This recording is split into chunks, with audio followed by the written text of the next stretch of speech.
जिंदगी एक सफर है और इस सफर में गिरना तो तय है। कभी हम रिश्तों में ठोकर खाते हैं तो कभी हमें करियर में निराशा मिलती है। कभी सेहत साथ नहीं देती तो कभी मन में एक अनजानी सी बेचैनी छा जाती है। अगर आप भी जिंदगी के किसी ऐसे ही मोड़ पर खड़े हैं जहां आपको लगता है आप गिर गए हैं और उठने की हिम्मत नहीं हो रही है, या आगे का रास्ता धुंधला सा नजर आ रहा है, तो ये वीडियो डेफिनेटली आपकी हेल्प करेगा। आज हम मिलकर जानेंगे कि कैसे हम हर मुश्किल के बाद पहले से भी ज्यादा मजबूत बन सकते हैं। इस वीडियो में हम जानेंगे उन 7 प्रैक्टिकल और सीक्रेट स्टेप्स को जिनकी मदद से हम अपनी रेजिलियंस यानी अंदरूनी ताकत या उभरने की शक्ति को बढ़ा सकते हैं। तो चलिए जिंदगी को और भी आसान और बेहतर बनाने की यात्रा में कुछ नया सीखते हैं। दोस्तों, ये बातें मैं थ्योरेटिकली नहीं कर रही हूँ, बल्कि मैंने अपनी खुद की लाइफ जर्नी में कई बार ऐसे पल देखे जब लगा कि जैसे सब खत्म हो गया हो। लेकिन जीवन की व्यक्तिगत चुनौतियों का सामना करते हुए मैंने पाया कि गिरना मायने नहीं रखता, बल्कि मायने रखता है कि आप कितनी बार गिरकर उठते हैं। मैंने तो एक बात सीख ली है कि जिंदगी एक नॉन स्टॉप टेस्ट है, और इस टेस्ट में फेल होना भी एक पास होने की ही निशानी है, क्योंकि हम हर बार पहले से बेहतर बन रहे होते हैं। और ये होता है रेजिलियंस से। रेजिलियंस यानी गिरकर उठना कोई जादू नहीं है, ये एक स्किल है जिसे डेवलप किया जा सकता है। ये एक ऐसी अंदरूनी ताकत है जिसे हम सब अपने अंदर जगा सकते हैं। यह हमें सिखाती है कि मुश्किलों से भागना नहीं है, बल्कि उनसे सीख कर आगे बढ़ना है। और जब मैंने अपनी जिंदगी में ये छोटे छोटे स्टेप्स, जिन्हें मैं आज आपसे शेयर करने वाली हूँ, इन्हें अपनाना शुरू किया, तो मैंने खुद को हर मुश्किल के बाद पहले से ज्यादा मजबूत पाया। दोस्तों, यकीन मानिए कि ये 7 सीक्रेट स्टेप्स मेरी जिंदगी में काम आए और यकीनन आपके लिए भी मददगार सिद्ध होंगे। तो आखिर ये रेजिलियंस है क्या? आसान शब्दों में कहें तो रेजिलियंस का मतलब है कि मुश्किल हालातों में भी टूटना नहीं, बल्कि उनसे उबर कर पहले से भी ज्यादा मजबूत बनना। ये एक ऐसी अंदरूनी ताकत है जो हमें हर मुश्किल में संभलने और आगे बढ़ने की शक्ति देती है। यह सिर्फ टफ होना नहीं है, बल्कि मुश्किलों को स्वीकार करना, उनसे सीखना और फिर आगे बढ़ना है। That means when you are resilient, you see every challenge as an opportunity. Resilience की शक्ति को समझने के लिए डॉक्टर एपीजे अब्दुल कलाम के जीवन को देखें। एक साधारण परिवार से आकर उन्होंने कई मुश्किलों और असफलताओं का सामना किया, यहाँ तक कि अपना सपना पूरा न होने पर भी वे निराश नहीं हुए। वे एयरफोर्स में पायलट बनना चाहते थे, लेकिन बन नहीं पाए। फिर भी उन्होंने हार नहीं मानी, अपनी अंदरूनी ताकत पर भरोसा रखा। विज्ञान और देश सेवा के रास्ते पर चलकर वे एक महान साइंटिस्ट और इस देश के राष्ट्रपति बने। ये है रेजिलियंस की असली मिसाल। रेजिलियंस की शक्ति का दूसरा उदाहरण समझने के लिए माउंटेनियर अरुणिमा सिन्हा की लाइफ स्टोरी को देखते हैं। 2011 में कुछ लुटेरों ने अरुणिमा को चलती ट्रेन से धक्का दे दिया। वे घायल अवस्था में कई घंटों तक ट्रेन की पटरी पर ही पड़ी रहीं। इस दुर्घटना में उन्होंने अपना पैर खो दिया और उनकी रीढ़ की हड्डी में कई फ्रैक्चर हुए। यह घटना उनकी हिम्मत तोड़ सकती थी, उनकी आकांक्षाओं को खत्म कर सकती थी, लेकिन उन्होंने हार नहीं मानी। हॉस्पिटल में ठीक होते होते ही उन्होंने माउंट एवरेस्ट की चोटी पर चढ़ने का साहसिक फैसला ले लिया। अपनी रेजिलियंस, अपनी अंदरूनी ताकत और दृढ़ संकल्प की शक्ति के साथ उन्होंने एक प्रोस्थेटिक पैर के साथ ही कठोर प्रशिक्षण लिया।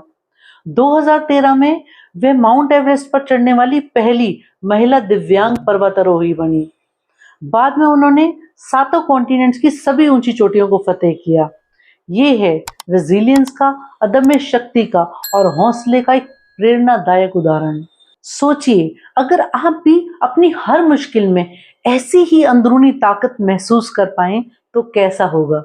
तो अब जब हमने रेजिलियंस की असली शक्ति को समझ लिया है, तो बढ़ते हैं उन 7 प्रैक्टिकल स्टेप्स की तरफ जो आपकी हर मुश्किल में उबरने में मदद करेंगे। इन 7 स्टेप्स में से स्टेप 4 और स्टेप 5 आपकी जिंदगी में अनबिलीवेबल चेंज ला सकते हैं, और रेजिलियंस का असली राज छुपा है स्टेप 7 में। So let's start with these steps to build resilience. पहला कदम है अपनी भावनाओं को स्वीकार करना। हम जब भी गिरते हैं या किसी मुश्किल दौर से गुजर रहे होते हैं, तो दुख, गुस्सा या निराशा होना एकदम नेचुरल है। उसे दबाएं नहीं। जैसे किसी अपने से अनबन हो गई है या दिन अच्छा नहीं गया, तो उस निराशा, उस चिड़चिड़ाहट को महसूस करें, उसे देखें। ना कि ऐसा सोचें कि मुझे ऐसा महसूस क्यों हो रहा है, मुझे ऐसा महसूस नहीं होना चाहिए। यह समझना ज़रूरी है कि भावनाओं को स्वीकार करना, उन्हें एक्नॉलेज करना ही उन्हें मैनेज करने का पहला कदम है। फीलिंग्स और इमोशंस को महसूस करें, पर उनमें डूबे नहीं, उनमें खो ना जाएं। खुद को ये बताएं कि मैं अभी ऐसा महसूस कर रहा हूँ या कर रही हूँ और ये ठीक है। खुद से कहें, it is completely fine to feel like this. आज जब भी कोई मुश्किल भावना या स्ट्रॉन्ग इमोशन आए, तो उसे 30 सेकंड के लिए महसूस करें, बिना जज किए, बिना सही गलत सोचे। सिर्फ देखें और जाने दें। Always remember, feelings and emotions are just like visitors, they will come and go. दूसरा कदम है हर चुनौती को कुछ नया सीखने के मौके की तरह देखना। हर असफलता, हर फेलियर में एक सबक छिपा होता है। जैसे मान लीजिए आप कोई नया काम या नई हॉबी सीख रहे हैं और पहली बार में सफल नहीं होते, तो बजाय हार मानने के ऐसा सोचें कि मैंने इस प्रयास, इस एफर्ट से क्या नया सीखा। जीवन की यात्रा में एक गहरा अनुभव है कि सबसे बड़ी सीख हमें अपनी गलतियों से ही मिलती है। खुद से पूछें कि मैंने क्या नया सीखा और अगली बार मैं क्या बेहतर और अलग कर सकता हूँ या कर सकती हूँ। इसी कॉन्टेक्स्ट में मैं आपको अपनी एक रीसेंट बात बताती हूँ। इस वीडियो की रिकॉर्डिंग में, यही वीडियो जो आप देख रहे हैं, इस वीडियो की रिकॉर्डिंग के दौरान मुझसे एक गलती हो गई। ये वीडियो की सेकंड टाइम की रिकॉर्डिंग है। जब फर्स्ट टाइम इसकी रिकॉर्डिंग हुई, तो एडिटिंग के समय पता चला कि वीडियो की रिकॉर्डिंग शुरू होने के 1.5-2 मिनट के अंदर ही माइक्रोफोन ऑफ हो चुका था और मुझे पता ही नहीं चला। एडिटिंग के दौरान जब वीडियो देखा, तो पता चला कि वॉल्यूम एकदम ड्रॉप हो चुकी थी और बैकग्राउंड से भी थोड़ी नॉइज आ रही थी। सच कहूँ, कुछ मिनटों के लिए मैं एकदम अपसेट हो गई, फ्रस्ट्रेट भी हुई। लगा, ओ गॉड, अब इतने घंटों की मेहनत बेकार गई और अब ये रिकॉर्डिंग दोबारा करनी होगी। क्योंकि एक 10-12 मिनट की वीडियो की रिकॉर्डिंग में भी कई घंटे जाते हैं, खासकर शुरुआती दौर में। अब मैं परेशान हुई कुछ मिनटों के लिए, लेकिन फिर तुरंत माइंड शिफ्ट हुआ और ऐसा दिमाग में आया कि चलो अच्छा हुआ, कुछ चीज़ें कवर करनी रह गई थी, छूट गई थी, चलो इस दोबारा रिकॉर्डिंग करते हैं और वो चीज़ें भी कवर हो जाएँगी और कुछ इम्प्रूवमेंट होगा। और फिर सिर्फ वीडियो के कंटेंट में ही नहीं, बल्कि वीडियो के बैकग्राउंड में भी इम्प्रूवमेंट किया। तो अब इस गलती के करने के बाद हो सकता है भविष्य में इस तरह की गलतियाँ दोबारा रिपीट ना हो। तो दोस्तों, ये सीखने का नज़रिया हमें बेहतर बनने और ग्रो करने में मदद करता है और इसके अलावा ये हमें अपने अंदर की नेगेटिव आवाज़ से लड़ने की ताकत भी देता है, जिसके बारे में हम स्टेप 4 में बात करेंगे। आज अपनी पिछली किसी असफलता को याद करें और उसमें से एक ऐसी सीख, ऐसी लर्निंग ढूंढें जो आपकी आगे बढ़ने में मदद करे। तीसरा कदम है अपनी खूबियों, अपनी ताकतों या अपनी स्ट्रेंथ्स को पहचानना। मुश्किल समय में अक्सर हम अपनी कमियों पर ध्यान देते हैं, बजाय इसके हमें अपनी खूबियों पर फोकस करना है। जैसे अगर आप एक अच्छे लिसनर हैं, किसी की बात को अच्छे से सुनते और समझते हैं, तो मुश्किल में किसी की मदद करें, उसे सुनें। या आप एक सुलझे हुए, काम एंड कंपोज्ड व्यक्ति हैं, तो किसी उलझी हुई सिचुएशन को सुलझाने में अपनी इस खूबी का इस्तेमाल करें। ये एक महत्वपूर्ण समझ है कि हर इंसान में कुछ अनोखी ताकतें होती हैं। अपनी उन खूबियों को याद करें जिन्होंने आपको पहले भी कई बार मुश्किलों से निकाला है। आप बहादुर हैं, आप हेल्पिंग हैं, आप सॉल्यूशन ओरिएंटेड हैं या आप मेहनती हैं या ऐसी और भी कोई खूबी। अपनी इन स्ट्रेंथ्स पर भरोसा करें। आज अपनी कोई ऐसी 3 खूबियां लिखें जिन पर आपको गर्व है। याद रखें, यही आपकी रेजिलियंस की नींव है। स्टेप 4 है अपने अंदर चल रही बातचीत को, सेल्फ टॉक को बदलना। हम अक्सर खुद से नेगेटिव बातें करते हैं जो हमारी अंदरूनी ताकत को कमजोर करती है। अपनी सोच को पहचानें और उसे एक पॉजिटिव डायरेक्शन दें। खुद से वैसे ही बात करें जैसे आप अपने सबसे अच्छे दोस्त से करते हैं। वैसे आपने कभी सोचा है कि अगर आप अपने दोस्त से भी वैसे ही बात करेंगे और वही सब कहेंगे जो खुद से कहते हैं, तो शायद वो आपसे बात करना ही छोड़ दे। इसलिए खुद से भी अच्छी और पॉजिटिव बातें कहें। यह आपकी रेजिलियंस को बढ़ाने में आपकी मदद करेगा। आज जब भी कोई नेगेटिव थॉट आए तो उसे तुरंत पहचानें और एक पॉजिटिव और काइंड थॉट से रिप्लेस कर दें, या अपनी कोई पिछली अचीवमेंट याद करें। पांचवा कदम है अपने आसपास एक मजबूत सपोर्ट सिस्टम बनाना। आपके मुश्किल वक्त में आप अकेले नहीं हैं।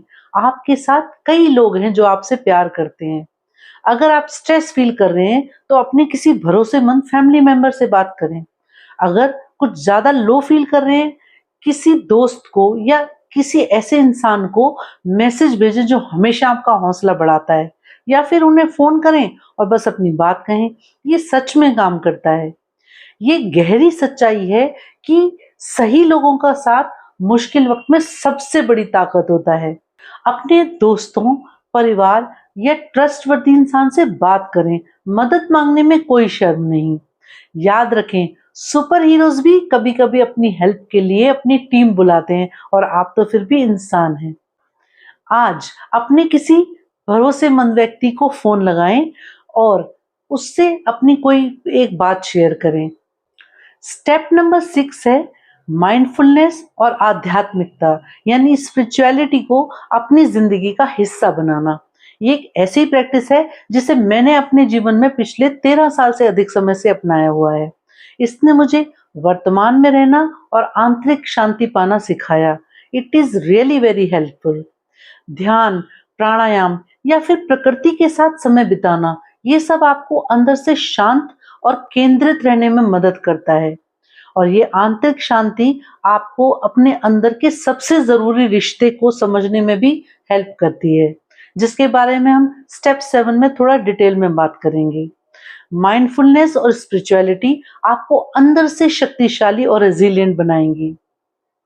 आज सिर्फ 5 मिनट के लिए शांत बैठें, अपनी सांसों को देखें और अपनी आसपास की आवाजों को सुने बिना जज किए। हमने इस यात्रा में अब तक कई महत्वपूर्ण कदम सीखे, और अब इस आखिरी कदम में हम जानेंगे एक जरूरी रहस्य जो आपके लिए एक मास्टर चाबी की तरह काम करेगा और आपकी रेजिलियंस बढ़ाने में आपकी मदद करेगा। और ये है खुद से प्यार से पेश आना।